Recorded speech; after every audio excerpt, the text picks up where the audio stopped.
Topic of the day, health and safety in the oil and gas industry. So let's, oh, come on. Okay, there we go. What comes to mind when you hear oil and gas?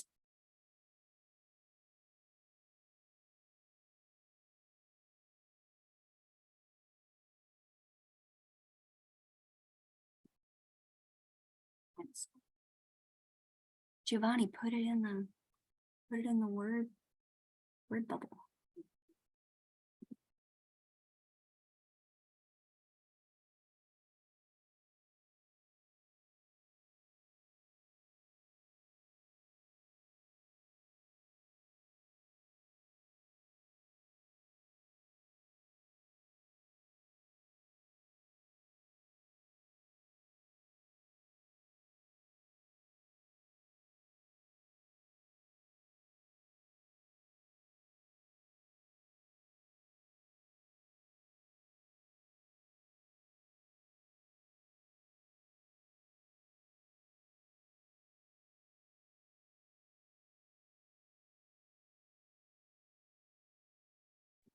All right, this is great.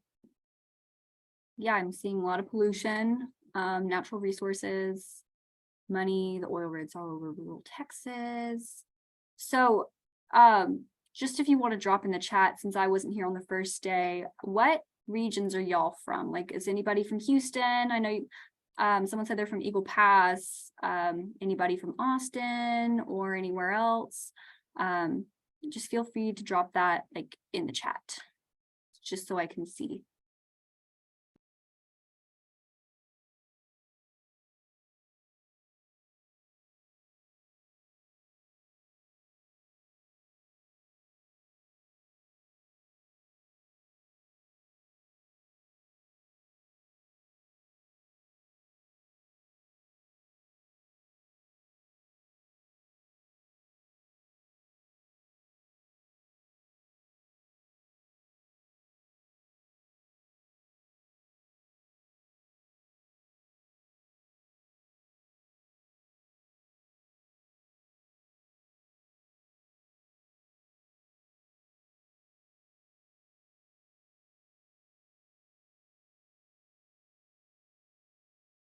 All right, so we have a lot of people from Austin, which I'll say like there's oil and gas all over Texas. And so these companies are not just like based in one place. Like there's people all over the United States, but like Texas, I don't know if y'all recall from yesterday,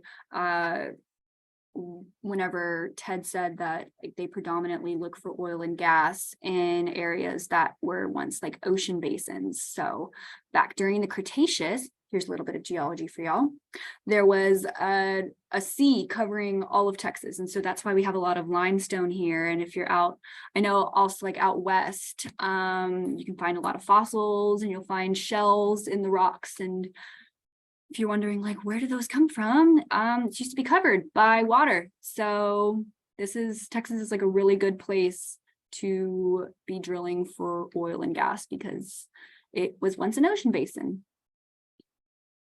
All right, let's move on. Oh, here we go. All right, so I know some of y'all said like pollution and things like that, but there are a lot of positives that come from the oil and gas industry, such as like, you good, Mark? Such as like energy supply. So like it powers our world.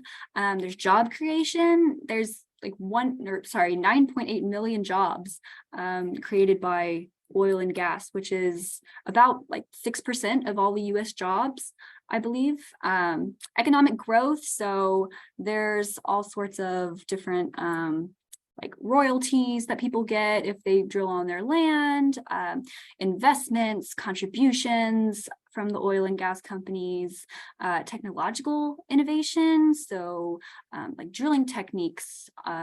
There's a lot of technology and research happening about like what's the best drilling technique, exploration technologies, and just technological advancements that maybe are started for oil and gas, but then can be used for other industries.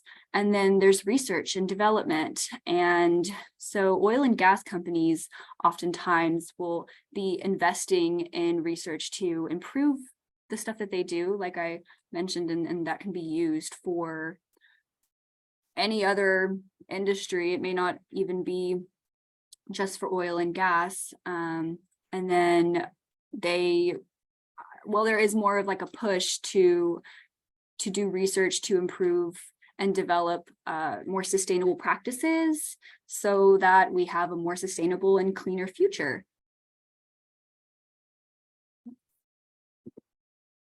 Some more positives are like community development. So in a lot of these areas where oil and gas companies are maybe drilling or are based, there's a lot of funding for schools and hospitals and businesses.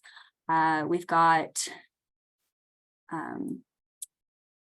excuse me, we've got supporting renewable energy, which is, like I mentioned, working towards the transition of maybe cleaner energies. There's like carbon sequestration happening. And if you're interested in something like that, I can give you some more resources and talk a little bit more about that after this presentation. But these oil and gas companies, they also really contribute to the communities, especially if there are emergencies or natural disasters. They provide a lot of relief. So students that are from Houston, a lot of oil and gas companies are based in Houston. And y'all know that recently, within the past couple of years, there have been a lot of hurricanes, especially Hurricane Harvey was pretty devastating. And so oil and gas companies have contributed aid and funded revamping of the city and things to help out the communities that they're in. And then health and safety, which is the topic of today. These companies really want to make sure that what they're doing is protecting their employees and the communities that they're in and the environment, because that's ultimately what provides us with the resources that we're getting. So it's something that they definitely consider whenever they're doing their work. So like I had said, oil and gas companies, they have provided assistance during natural disasters. If anybody remembers or was in Houston during Hurricane Harvey, Shell, which is one of the companies that helped sponsor GeoFORCE, pledged $1 million to the American Red Cross, and they have done a lot to like fund if there is ever like a hurricane that hits their home base. Like Houston is Shell's area, and there, like I said, there are a lot of other oil and gas companies there. So yeah, they really work to provide aid and housing evacuation plans. So it's just some of the positives that they do. And GeoFORCE wouldn't really be here without the oil and gas industry. And we really appreciate like all of the help and mentoring that comes with the oil and gas industry. We've got internships available for students through oil and gas companies, internships that are specifically for GeoFORCE students, which is really awesome. We've got scholarships. We have funding for programs. We get like items to give to the kids. So oftentimes like our water bottles and our t-shirts and hats and things like that come from are being sponsored by these big companies. And so ultimately, like, these companies really have they have a desire to, you know, see the next generation of geoscientists have enough opportunities to get where they maybe want to go. So yeah, it's not all bad. It plays a significant role in all, just like the world as we know it. So here's like the uses of oil and gas in the home, you know, all sorts of different things: window frames, dolls, pens and crayons, detergents, the cars, pillows, garden furniture. I mean, all types of things like you don't really typically think of whenever you think of oil and gas or energy in your everyday life, right? And so while there is criticism of the industry, there are a lot of positives and there are a lot of pros that come with this industry, and it just kind of comes with the territory of there being environmental challenges and it being one of these controversial industries. But I will just say, like with any industry, you know, there's pros and cons. So yeah, like I said, in any field, there's also negatives. There are potential risks that come with the work that they do. It can be very hazardous, and just like the nature of what they're doing, you know, you're drilling and it could pose potential threats, like to communities that are in the area, to the people who are doing the work, and just like environment as a whole. So things that could potentially go wrong, right? Workplace accidents. So something blows up. That is definitely harmful to human health, could be harmful to the community or the environment. Exposure to hazardous substances. Oftentimes if like there's any sort of human error or machine, like the machines don't work properly, that can have some serious repercussions. And so just like communication, if somebody says to drill here, but it's actually 10 feet away that you should be drilling and you hit something, I forget, Ted said yesterday, he made some sort of mistake that cost like $1 million, but sometimes mistakes can cost more than money. Sometimes they can cost your life or an arm or a leg. So, you know, these things that they do, they're not super, you know, they're not always the safest things. They come with hazards. And so it's important to think about that. All right, so I made this little multiple choice thing for y'all to fill out, just to see if any of y'all like remember or were affected by the oil spill that happened in 2010. It's in the Gulf of Mexico.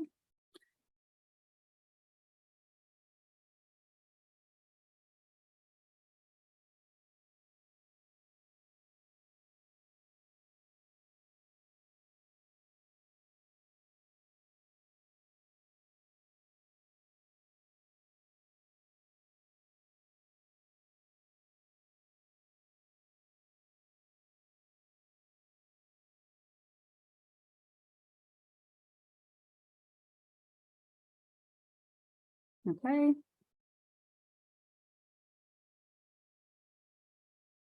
So yeah, it was 2010. I'm not too sure how old that would make y'all, but probably pretty young.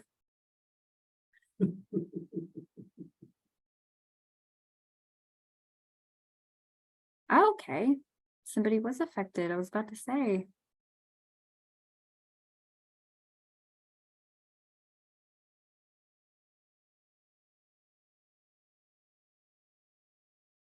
Okay, well, I'm gonna go ahead and move on, but thank you for sharing.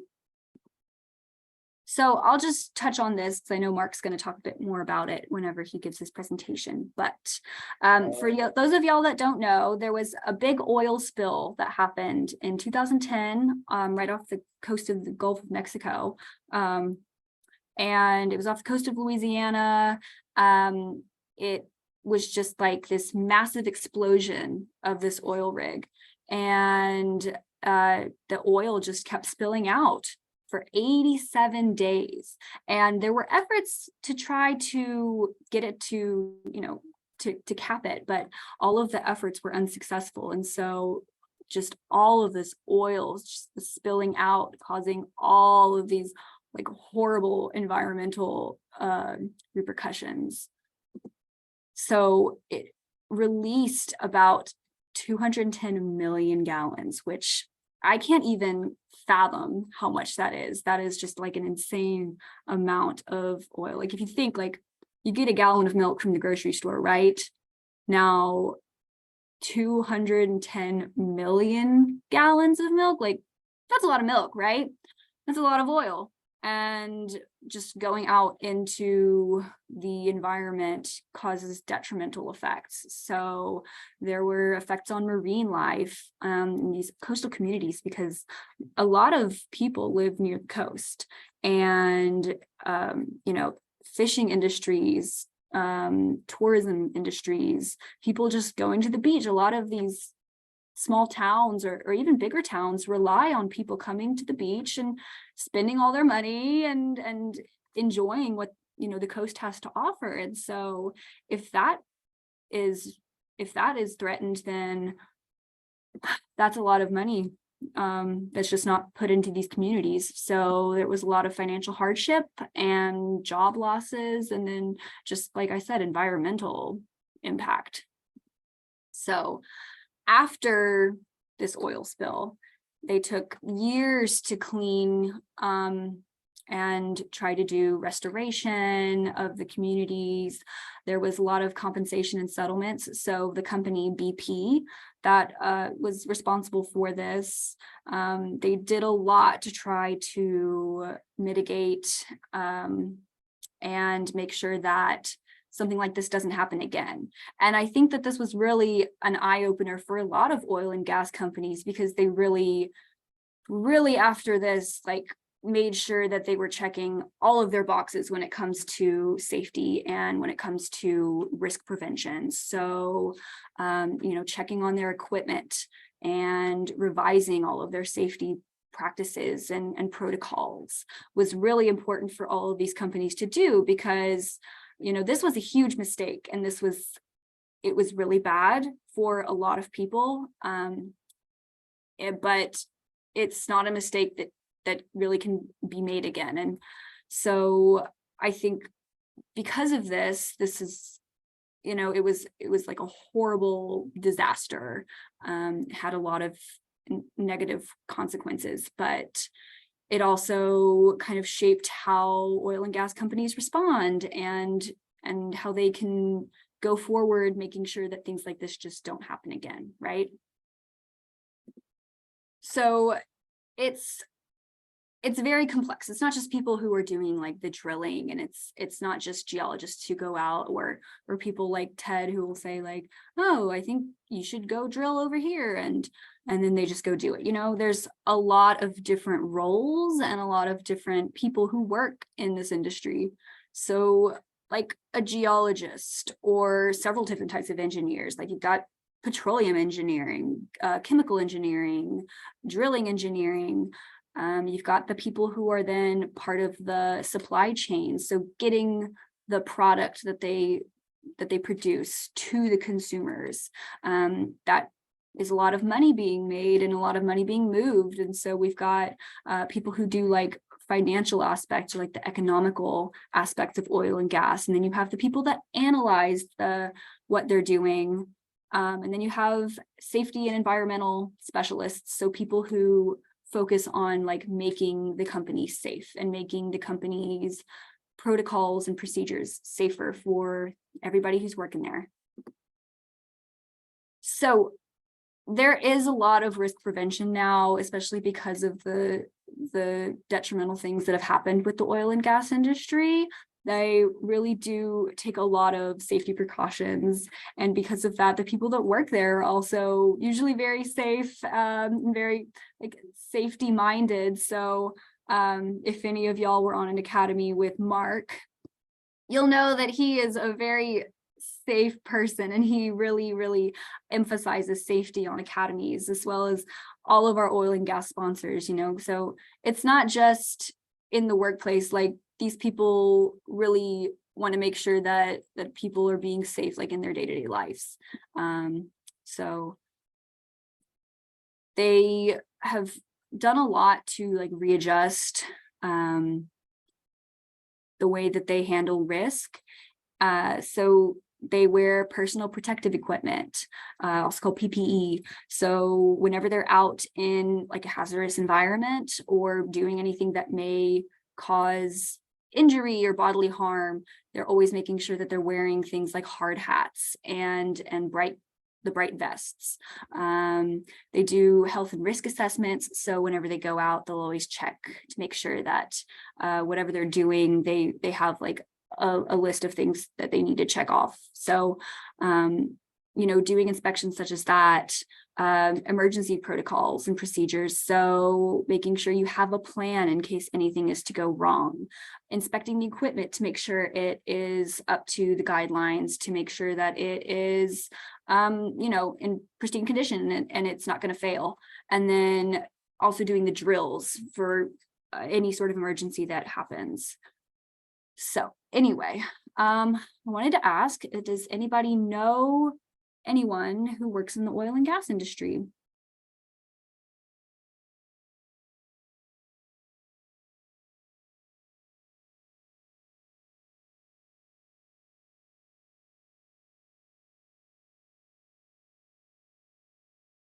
Okay, 50-50. Not bad.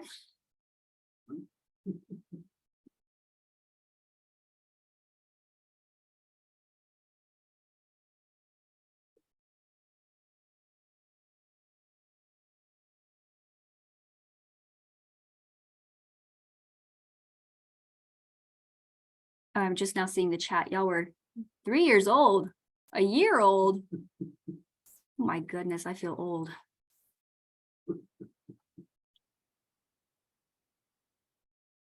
If you'd like to put in the chat, you know, what the role of the person that you know or what they do, you can definitely do that. Be cool to see like what kind of careers the people y'all know have.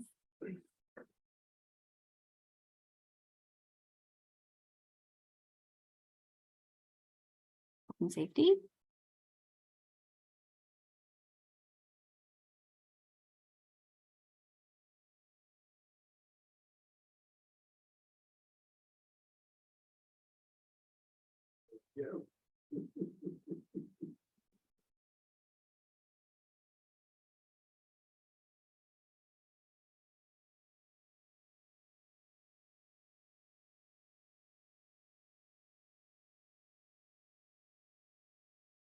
Okay. Yeah, I know a lot of people. I'm from the Southwest, so I'm from a small town called D'Hanis.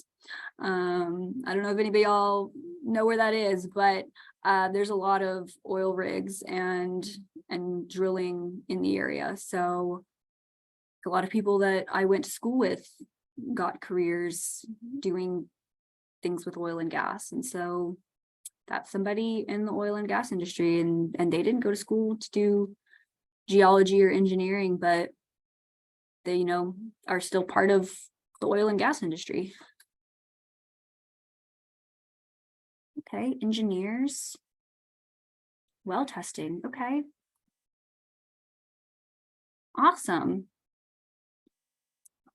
Well, this is awesome. So it sounds like a lot of y'all know people who are involved in oil and gas. So this brings me to the end of my little introduction. So let's see what time it is. I'm gonna give y'all a break. Let's see. If you want to come back at 10:48, it'd probably be like 10:50 by the time we start. But yeah, I'll go ahead and stop sharing and we can have a little break.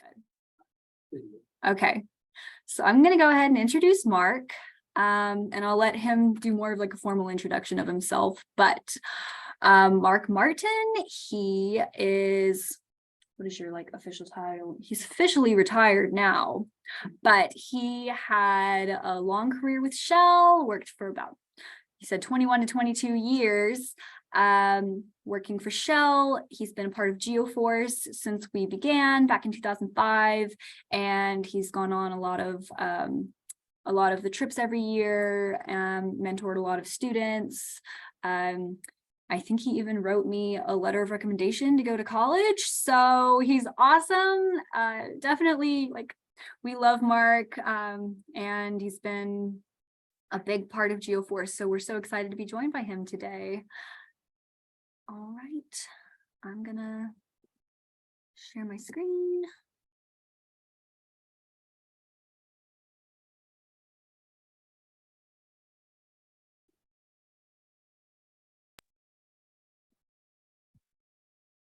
Have I muted myself?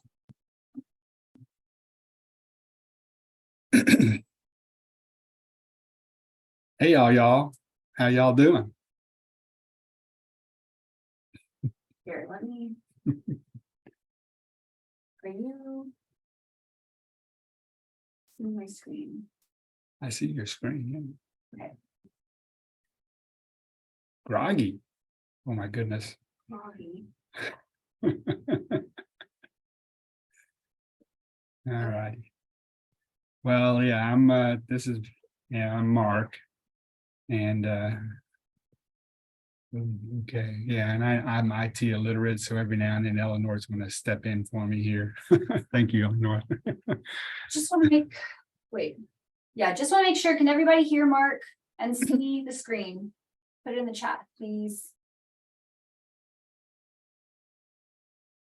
Yes. Yes. Okay, Awesome. good. All right. All right. Yeah, so I'm going to talk a little bit about HSS and E. And you can go to the next slide and give you a feel for, what I experienced. Now, mind you, my experience isn't, everyone's experience. And so this is my experience at Shell. And so before I go into that, this is kind of my background. I was born and raised here in Austin and grew up on campus. Both my parents worked on campus. And so did my undergraduate work here, did a senior thesis, worked with one of the professors out in California, did some field studies there, and then went on to Chapel Hill, North Carolina, became a Rock Chalk, no, that was Kansas. Sorry, I became a UNC, Chapel Hill fan. Did my field studies out in East Central Nevada and Worthington Mountains. And from there, I went and did a PhD at University of Kansas. That's where I became a Jayhawk. And did more studies out in the Western US, this time in the Mojave Desert. From there, I did a short stint at University of Nevada, Las Vegas, worked on Yucca Mountain. Yucca Mountain, if you might have heard about it, is kind of Area 51, where, all the extraterrestrials reside. And it's kind of a secret place, but they thought it might be a good place to store high level radioactive waste repository sites. So I did some analog field studies in the Reveille Range, again in East Central Nevada. And then went to work for Shell the first time. I worked for Shell International, worked with the Yemen part of the country, and actually went over to Yemen and did some field studies. Back in '93, that was when the oil industry was on the downturn, and they brought 16 of us in to that part of the company. They let all but one of us go within 8 months to a year. So I left Shell and went to work for the Chilean Geological Survey and got to do some great field studies in the high Andes, central Chile, and then southern Chile in the Lake District for a bit. And then from there, I went to Massachusetts Institute of Technology and worked was a researcher in their uranium lead lab and kept it running, and got to go to lots of great places around the world and work on, dating, basically finding out how old rocks were and understanding the, how quickly life evolves in the Vendian to Cambrian boundary, and how quickly life can end across the end Permian faunal extinction, where, roughly 95% of all marine organisms died. Just understanding how quickly these events happened in the geologic record. And then I came back to Shell and spent, 20 some odd years with Shell doing conventional oil and gas exploration in places like Gulf of Mexico and Alaska, and then did some unconventional oil exploration in Kansas and Oklahoma. So that's kind of me, and then I retired at the end of 21. So we go to the next slide, just sort of a quick slide that shows you a picture of, basically where I've been able to go in my career as a geologist. Yeah, lots of places, Russia, North Sea up there, Greenland, North America, and various places, South America, been to Southern Africa several times, did some studies in China as well. And one place I have yet to go and step foot on is Australia. One of these days, that'd be on my bucket list as a retiree, probably, but we'll see what happens. But anyhow, that's kind of where I come from. And so then I'm going to talk about HSS&E, or HSE, sorry. If we go to the next slide, please, Eleanor. And so, yeah, HSE, health, safety, environment. Okay, and kind of have symbols, are all interrelated. They sit on a circle, they overlap some. And before I got to Shell, I didn't really fully appreciate these sorts of things. But before that, I traveled around the world a lot, and I look back on my 20 years at Shell, and they want HSE to be a mindset when you're at Shell. Okay, every day you're thinking about health, safety, and the environment, and you do that day in and day out, and it becomes a mindset, literally. And I think back on when I was doing field studies for a master's degree out in the middle of East Central Nevada by myself, 20 miles from the nearest town, and think, oh, man, that wasn't very smart back in those days. But that's the way things were back in those days.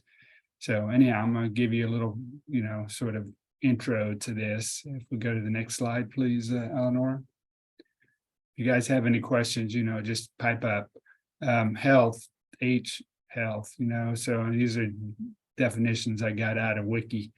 And so, basically, in practice, better health at its heart, and I think that was a pun intended, to tell you the truth, should have the development of safe, high quality, and environmentally friendly processes, working practices, and systemic activities that prevent or reduce the risk of harm to people in general at the workplace. And so, Shell was big into this. We would have fire alarm tests. We worked in west part of Houston, and in buildings that were, upwards of 20 stories high, and, how to get out of a building as quickly and safely as possible if there were a fire risk, or, some sort of risk like that. But, in other parts of the office workspace, it might be proper ergonomics, having your chair certain height to your computer where you might be using your mouse, and you don't want to get carpal tunnel syndrome, and you don't want to be staring at your screen with your neck tilted in the wrong direction. So you want to be, that kind of stuff. And they spend a lot of time working on these things with you. And so that's sort of the health side of things in the office. And I was in the office, but if you're out on an oil rig 24/7, there's different things you need to think about. And so if you're at the refineries and working in and out of the refineries on Galveston Bay, for example, there's a whole different other type of health issues that they're worrying about out there. Okay, you got to wear a face mask if you're going into a certain place. You got to have PPE on. You got to have a hard hat on, for example. All those sorts of things. If we go to the next slide, S equals safety, and so yeah, involves creating organized efforts and procedures for identifying workplace hazards and reducing accidents and exposure to harmful situations and substances. It also includes training of personnel and accident prevention, accident response, emergency preparedness, and use of protective clothing and equipment. Protective clothing being that PPE that Eleanor mentioned, or hard hats. All right. And so, and for me in the office space, mostly or offshore on a drilling rig, an example would be as simple as making sure you're holding the handrail when you're walking up or downstairs, okay, and that sort of thing. Very straightforward, just keeping your eyes open, don't walk up the stairs or down the stairs not holding the handrail, because you trip over a misstep, and then you go head over heels. And if it's on a rig, the stairwells out there, outdoor stairwells, so you go head over heels there, you go out into the water. All righty. And you hurt yourself. And that's not what this is about. And so environment, E, involves creating a systematic approach to complying with environmental regulations, such as managing waste or air emissions, all the way to helping sites reduce companies' carbon footprint. Okay. And, at the office, and again, I spend most of my time at the office, but sometimes out on the rigs, this might be, Shell would actually be planting trees on our facility in West Houston. Okay. And or putting solar panels up on the office rooftops to offset, energy, go more green energy, for example. And, for Shell, we have offshore wind farms in various places around the world and that sort of thing. And, carbon sequestration, we're getting into big time now too. Taking carbon CO2 out of the atmosphere and putting it back down into the ground. There's things that you can do to do that. You produce these big fields, these oil fields offshore. Once you've reduced taken all the oil out of these reservoirs, you can potentially pump CO2 back into those reservoirs and use them as reservoirs for CO2, for example. And, so there's a lot of that going on in the industry these days as well. All right, so we go to the next slide. So yeah, that's sort of, and then my experience at Shell is, we had 2 to 3 weeks every year mandatory HSE training, right? And I still remember to this day, I was going to go offshore and sit on a well that, as a geologist, I brought this prospect forward and got it drill ready and went offshore and watched drill. You go offshore, you get on a helicopter someplace in Galveston Bay and you fly off to the rig. And in order to do that, you have to be certified. You have to have certain training. And, some of that training is, you go to this special facility where they have this big deep water pool and they have this old helicopter without the blades on it or anything. And you get in that helicopter and they splash it into the water and they turn it upside down and you're in there. And you have to learn how to escape the helicopter in the pool and understand what it's all about if that helicopter goes down in or out of, the platform or the drill rig that you're visiting. So you have to get certified in understanding all the parameters and understanding what you need to do in these emergency situations. So that's just some of the type of training you end up doing. All righty. So if we go to the next slide. Okay, and so my job in the oil industry was I was an exploration geologist. So we're constantly looking at seismic data or well data from, for example, in the Gulf of Mexico, and we're looking for the next prospect to drill. Where would there be a good place to drill a well? We have to, make the argument to our management that they're going to fund these things. And these wells cost in the order of $100 to $200 million to drill. And so, you make the argument once they've decided that, yeah, we'll drill that well, then you spend, a long time just as a geologist and your partner geophysicist and all the well engineers, you spend, approximately 6 weeks in meetings, full time, and with all the other technical staff, planning and discussing how best drill this well, all the potential issues that could come up. What do you do if any of these issues come out to, neutralize those issues and fix them? There's a lot of time, okay? You're drilling a well, you're on call 24/7 while that driller was being drilled. And, some of these wells, are, 4-week long wells, 6 weeks potentially, depending on, where you are in the world. And so a lot of time spent on this, and because you don't want issues to happen because, as Eleanor explained with the Deepwater Horizon, I brought that example up too independently. things do happen. You need to be prepared in the event that those things happen. So if we go to the next slide, please. Yeah, so this is, this is an example of, a prospect offshore. This is a map, a geologic map from seismic data of a horizon. And you can see there on the right, the seismic data. And, basically the well goes, you can see the dashed line and various symbols along the well path that goes down to the Cretaceous at the bottom. And, the water level, the water depth at this place is about 8,000 feet.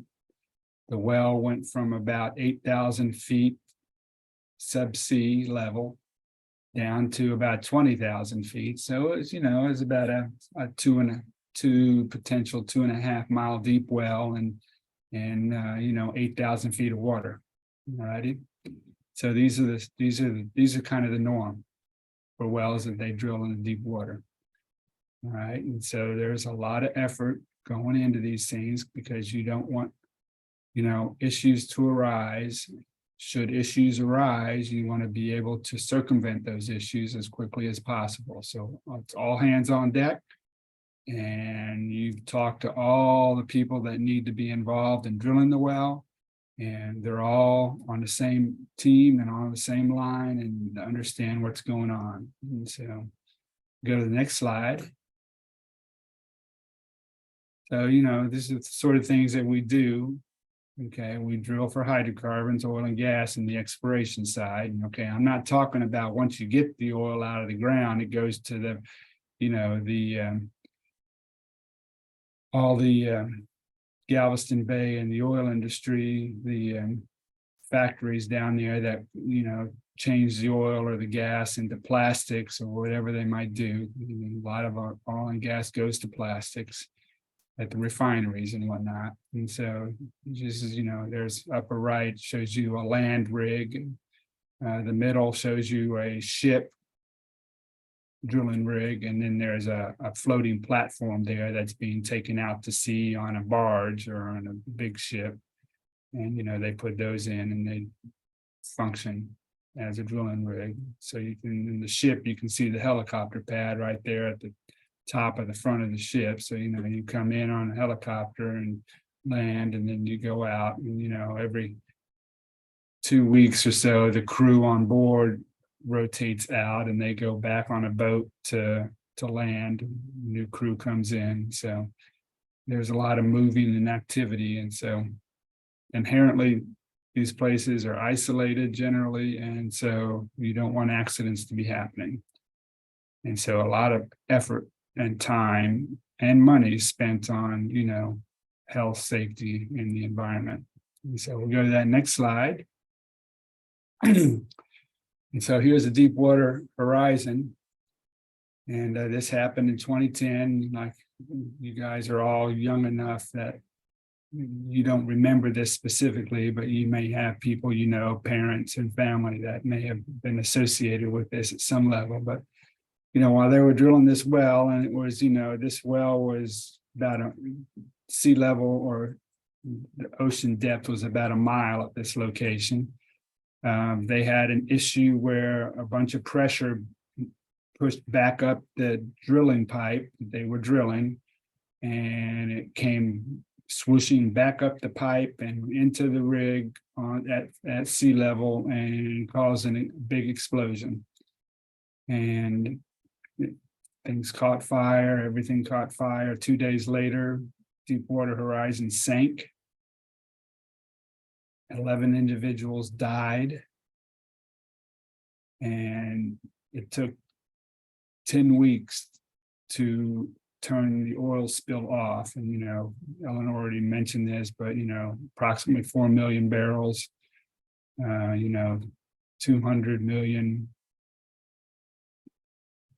250 million gallons of oil came out. All right. And this was, for 10 weeks, this was all over the news. BP was at the front. And, this is what you want to avoid. And you want to avoid this for lots of reasons. Most importantly, you don't want your staff to get injured or die. But, this day and age, this would be all over the media. This is not good media whatsoever.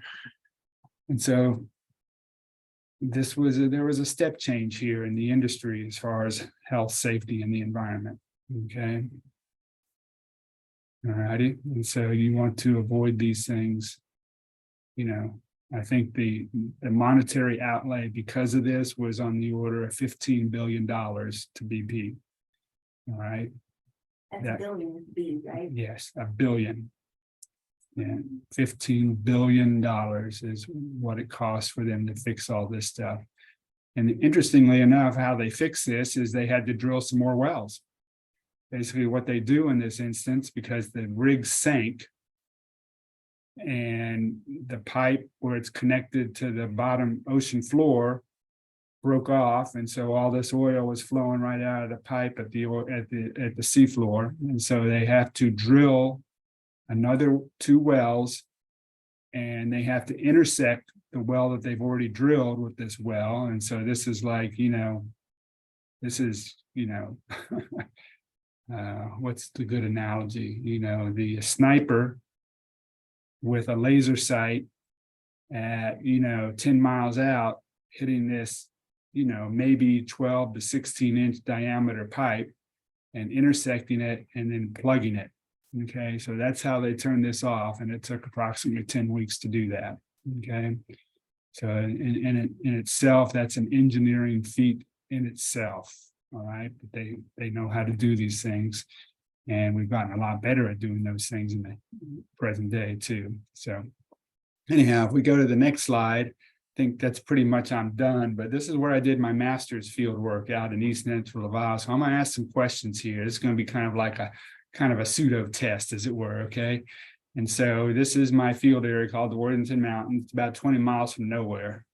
And back in the day, when I was doing a master's degree, I guess I was around, 20, 23, 24, 25. We went out there by ourselves. There was another student, PhD student, that was working in another range nearby, and we would get together once a week.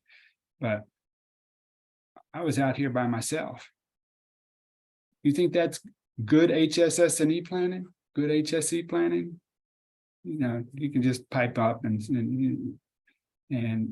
Or you can put in the chat. Yeah, you can put it in the chat, all these IT things that I don't know about. But no, I look back on these days when I did field studies, especially as a master's student and a PhD student, and even a postdoc when I was working not too far away from here too. But, I did field studies by myself. And, it's interesting, I like being by myself. I like being out here in the middle of nowhere by myself. It was calming for me. And, yes, I've learned subsequently that I'm kind of the introvert end of the spectrum versus an extrovert, but that's, me. And, but from an HSE point of view, from a health and safety perspective, this is probably not good stuff. Okay.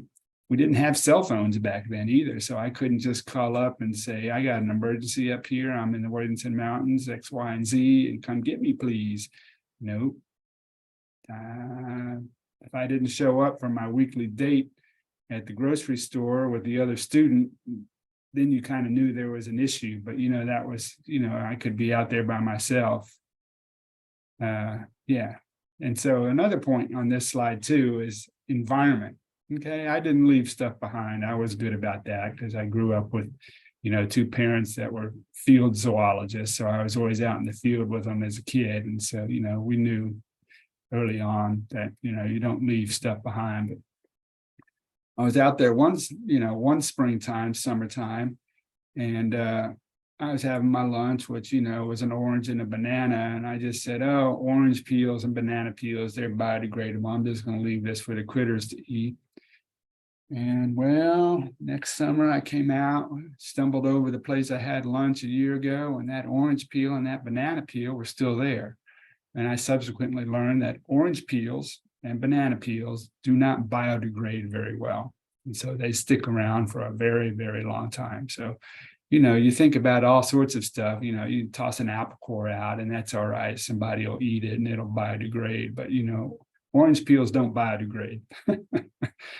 And banana peels don't either as well. And so that's sort of the environmental side of things that I thought about. If we go to the next slide, here's another place. This is East Central Mojave Desert, the Kelso Dunes in Southern California.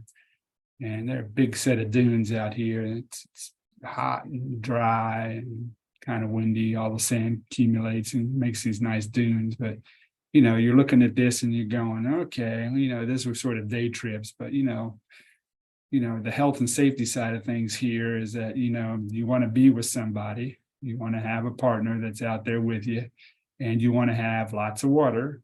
And you want to have, maybe some food, even though it's just a day hike. But, definitely lots of water, right? And you want to have your sunscreen on or, have covering so you're not getting exposed to all that sun, because it's one thing that's coming down on you and then it's reflecting back off of you in that white sand. Right? And so, yeah, it's another pretty part of the world, but hot and dry. And then, next one last slide here, folks, and then I'll stop. And so this is when I worked in Chile. And in Chile, I was always with one other geologist and two guides that were with me. And the guides were, they had horses and mules that were hauling our stuff around. So we were on foot, but we had, all of that stuff with us. But we were up high. And you can see we're way above there's no foliation out. There's no foliage and no trees or nothing. We're up at, 20,000 feet, top of Sierra de las Tortulas there. And, down in the valley below that, it's a mile and a half up to that place. So, we would hike around and walk around. You made sure you had lots of water and you had lots of food because, you didn't want to be someplace where, a rock boulder came down on you. All right. And so I think you point out the person and the three horses down there at the bottom. I don't know if they can see that. Oh, wow. Yeah. So just for scale, there's a down the lowest part of that lower photo, there's a few horses and a person for scale. So, this is pretty remote stuff out here. And it was beautiful country, but, you want to have all these things. And, just from a health and safety perspective, I found out really quick that, we couldn't sleep above 15,000 feet very well. You'd wake up in the middle of the night and you'd be gasping for air because, the higher you go up, there's less oxygen. And so, it's pretty country, but you learned real quick what you could do and what you couldn't do, and you made sure that everyone knew where you were going and when. And again, we didn't have cell phones back in these days either. So, but we traveled in a pack, and so again, all right. So that's it for me. Yes, And thank you so- very much, Mark, for Welcome. sharing all of your information.